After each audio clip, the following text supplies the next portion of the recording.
Hey, what's up guys? Gons here for the FaceLikeTheSun YouTube channel. If you're into anime or you're familiar with anime, you've probably heard of the show called Death Note. You'll see Death Note among the top of many lists of best anime ever. For example, Ranker.com listed Death Note as the #1 anime of all time. But as I will demonstrate in this video, this show is really the Illuminati anime of the generation. And what I mean by that is it outlines perfectly of spiritual wickedness in high places and how they influence us and how the elite and the rulers of this world want to control you and want to ultimately see your end. In other words, it's really the satanic perspective at play here and what they want out of the youth culture, which I will show later has already had an impact in very disturbing ways. Now, Death Note follows a character named Light Yagami, a high school student who discovers a supernatural notebook from a Shinigami named Ryuk that grants its user the ability to kill anyone whose names and face he knows. So first off, the notebook here is sort of a reverse book of life. If you write somebody's name in the book, that person dies, and you can even write how they die. But here's what's weird. The name of the main character is Light. Come on folks, who's the light bearer? That's right, it's Lucifer. And that's no surprise. But what's weird is that in the Japanese form of his name, if you use the kanji, his name actually is Moon. And while Lucifer has its connection to Venus in the occult, the moon also has a very strange connection to the unseen entities described in Ephesians 6:12. Here's what it says in Ephesians 6:12, "For we wrestle not against flesh and blood, but against the rulers, against the authorities, against the cosmic powers over this present darkness, against the spiritual forces of evil in the heavenly places." Now, if you go dig into the lexicon, the word that's translated for the world forces or ruler of this world is cosmocrators. Now, according to Strong's Concordance, a cosmocrator is, quote, ruler of this world, that is, of the world as asserting its independence of God, used of the angelic or demonic powers controlling the sublunary world.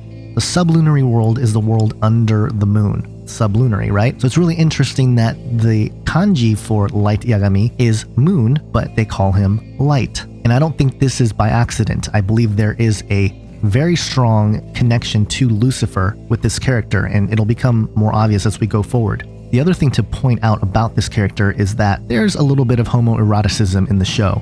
And it's been pointed out that if you look at his name, Yagami, and you flip it backwards, crudely, you can get I am gay. It's not an exact reverse, but if you take the I, the M, and the G-A-Y, it certainly says I am gay. So maybe there is a hidden agenda there, or even if there wasn't something there on purpose, it certainly is there by spiritual influence. But even if all that was just made up and just a coincidence, it's true that Yagami in Japanese means night god. Now, the Shinigami named Ryuk that gives Light Yagami this notebook is basically a lowercase g god. Shinigami in Japanese, shini means death and gami means god. He's literally a death god. And in Japanese tradition, the Shinigami is a spirit that drives people to death. Legend has it that if one was possessed by a Shinigami, they would want to commit suicide. Now, coming from a Christian worldview, this is clearly a demonic entity trying to steal your soul and bring you to hell, a place that was made for the devil and his angels, not for humans. Let's keep that in mind. Other Japanese writings have suggested that the Shinigami is a god that decides the time of one's death.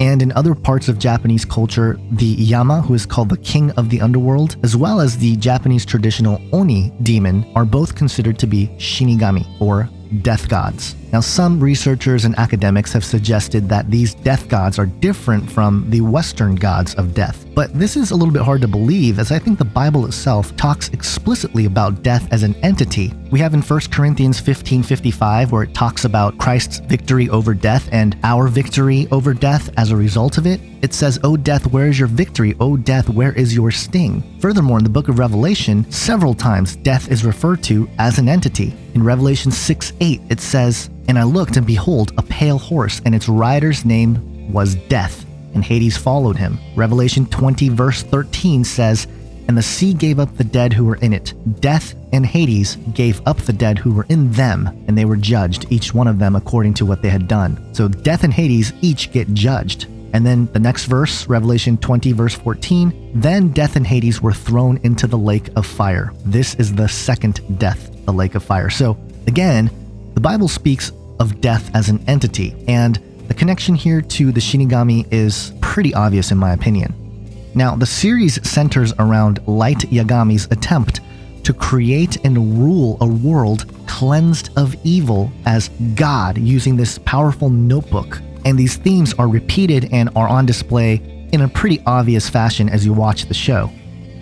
Now onto the plot. I won't get into all the details of the entire series, but I will lay out some overall themes and give you some spoilers as well in there, but the show is pretty old, so no surprises there.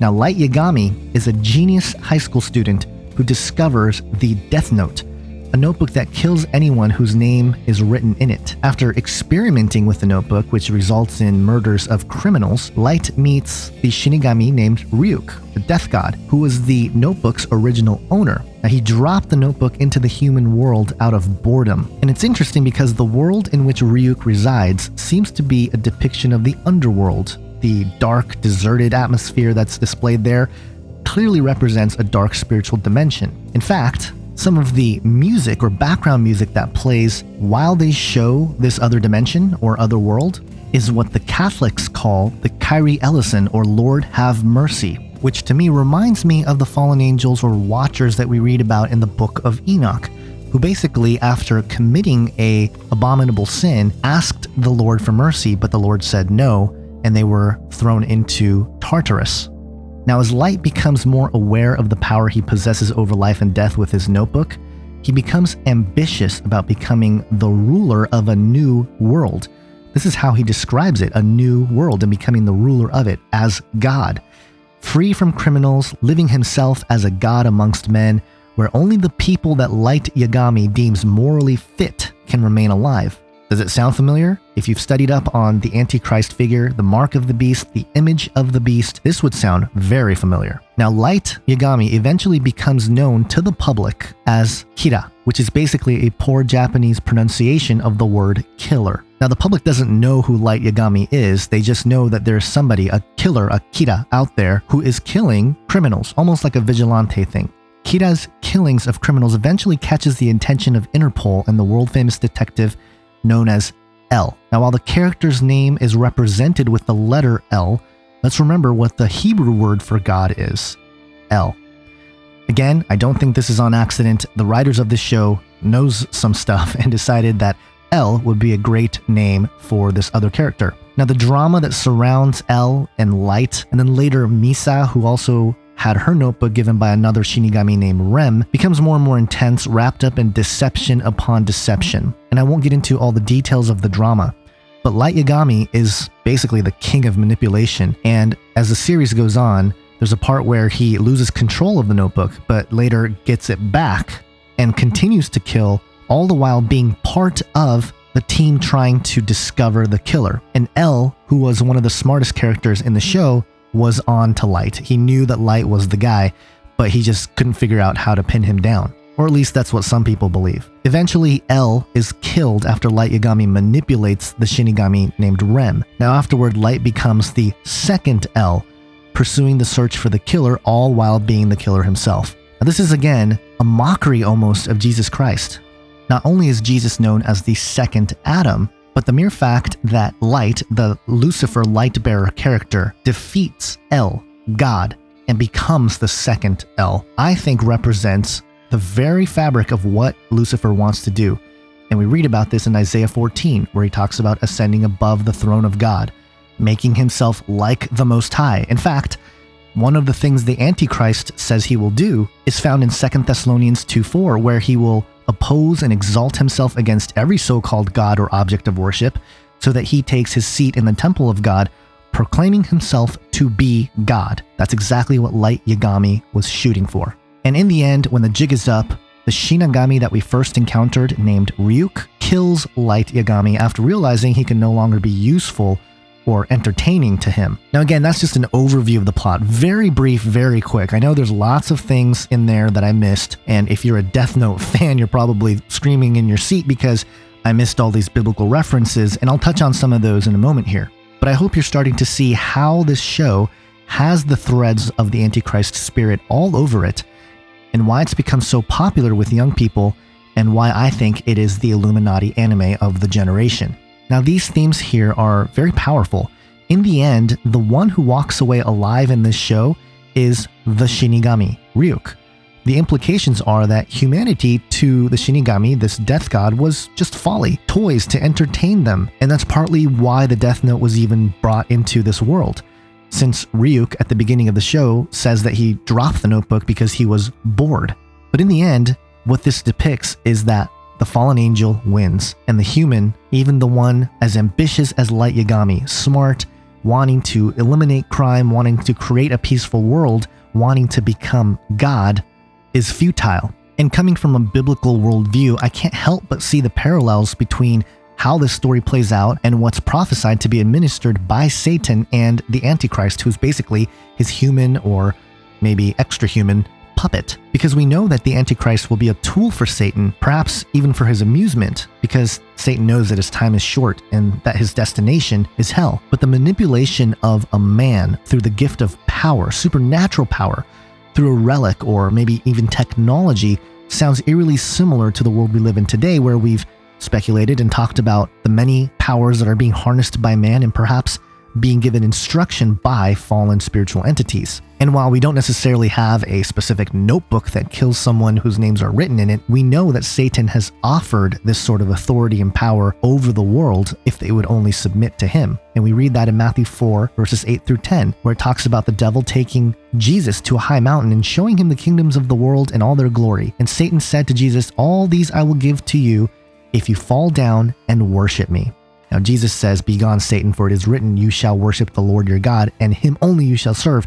But in effect, this offer that Satan gave to Jesus has probably been offered to people in high places of power and authority in this world, and I'm willing to bet that they have taken up the offer based on the trickle-down effect of culture and society that we see today. Now, the writer of Death Note, Tsugumi Oba, had no particular theme in mind when he wrote Death Note, or at least that's what he said, but when he was pressed on it, he stated, quote, "Humans will all eventually die and never come back to life, so let's give it our all while we're alive." And later he went on to say, quote, "No human has the right to pass judgment on another's actions. No one should play God." And he said that the character Nier and his climactic speech about good and evil was rooted in his own beliefs about good and evil. But this statement is interesting because while it appeals tremendously to an atheistic or even nihilistic perspective of life, since he believes that, we die and never come back to life, it's also got its problems logically. He says that no one has the right to pass judgment on another's actions.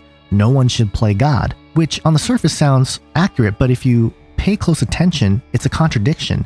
By suggesting himself that no one has the right to judge, he is making a statement of judgment. And by stating no one should play God, he is in fact speaking as if he knows that this is the best approach to life, as if he were God himself. Do you see the hubris? It's very subtle, but it's there. And while I agree that no one should play God, and in my opinion, personally, no one can really play God, Satan and his fallen ones will attempt to do just that in the end times, and we're seeing it all around us. Now, at the end of the series, Light Yagami is seen as being crucified. And according to the Death Note trivia, quote, Light is portrayed in a crucified-like position on the 12th and final manga cover. This position is mimicked by Light during the second ending sequence in the anime, and again when he is portrayed as a secret Nendoroid figure for the Death Note case file merchandise line. This position connects Light's desire to be a messiah figure of the human race, similar to the Christian messiah, Jesus Christ. Now let me read some quotes from the show. In chapter 1 of the manga, Light Yagami says, quote, "I'm going to make the world know I'm here, that somebody is passing righteous judgment on them." And then later he says, "I will reign over a new world." And in episode 1 of the anime series, quote, "Follow the teachings of God and receive his blessings, and so it shall be that the seas again become bountiful." And then in episode 37, quote, "Under normal circumstances, humans should have continued to evolve as the greatest creatures upon this earth, but we were actually regressing, a rotten world, politics, law, education. Was there anybody around who could correct this world? But someone had to do it." And then later in episode 37, quote, "I understand that killing people was a crime. There was no other way. The world had to be fixed. a purpose given to me. Only I could do it. Who else could have done it and come this far? Would they have kept going? The only one who can create a new world is me. Now, if that wasn't enough, there's other images that mock the Bible, mock Christians. There's a scene where El washes Light's feet. Now, we read about Jesus washing the feet of his disciples in John chapter 13. And basically, this was in the upper room just prior to the Last Supper and afterwards where Jesus gets crucified. And to mock this point, the character of El represents Jesus or God, and Light Yagami representing Lucifer is taking this biblical demonstration of service and humility and turning it on its head to worship Light Yagami. Because remember, after this point, El is killed and Light Yagami becomes the second El. Now in 2012, there was a paper for the Japanese Journal of Religious Studies by Julian Baraka Thomas, who characterized Death Note as heavily influenced by the conflicts between liberty and security, as illustrating that high moral ideals are easily corrupted and that people will always justify horrific acts of violence in the name of safety. Thomas wrote, quote, "The price of peace is death," end quote. Now, Thomas's paper lists Death Note as one of the later and more sophisticated psychological thrillers, saying that it examines the human tendency to express itself through horrific cults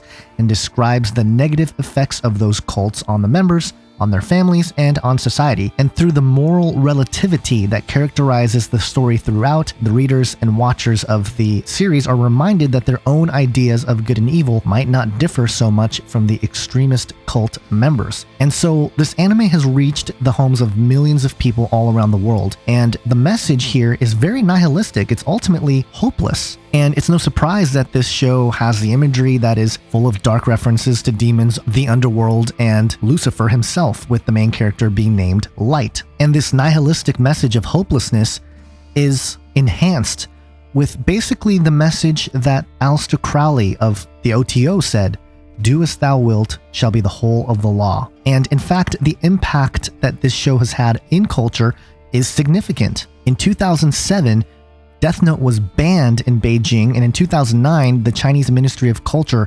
blacklisted Death Note and other animes as a means to control what the Chinese people consume. Now, you might think, well, that's counter to this whole idea of Death Note being the Illuminati anime of the generation, but if you really think about it, by banning it, you're basically raising interest, especially for the young rebellious people.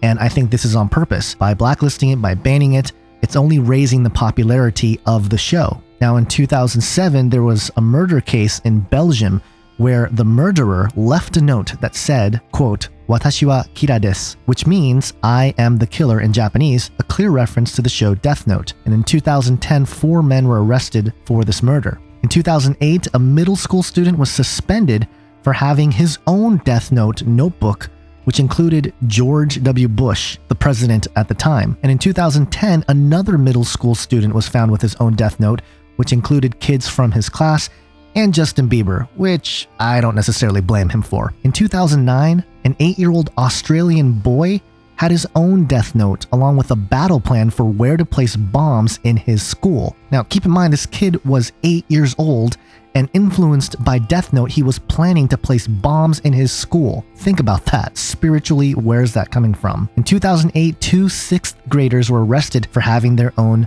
Death Note with students and staff members written in it. And in 2013, a teenage girl from Russia committed suicide, and near her body was found 4 volumes of Death Note. And it got so out of control that a local parents group even wrote a letter to Vladimir Putin calling for the ban of all Death Note related media. So this show has clearly impacted a generation that identified with the tragic character that is Light Yagami and the overall dark spirituality and nihilism and hopelessness that this show represents. But remember, as Christians, there is hope. That's the message of the gospel. We are promised a resurrection, but our decision to accept or reject Yeshua, Jesus Christ, will ultimately determine your destination: in hell, where the devil and his angels belong, or in the divine counsel of God, the rightful place of inheritance for all humans under the grace of Jesus Christ. I think the answer is pretty simple. Don't be fooled by shows like Death Note and its popularity. Don't let it fill the spiritual void that you feel, and let these programs define you as it has for so many people in this generation. Wake up, see the real light and the real truth that comes from Jesus Christ, the way, the truth, and the life. Have an awesome day, guys. God bless.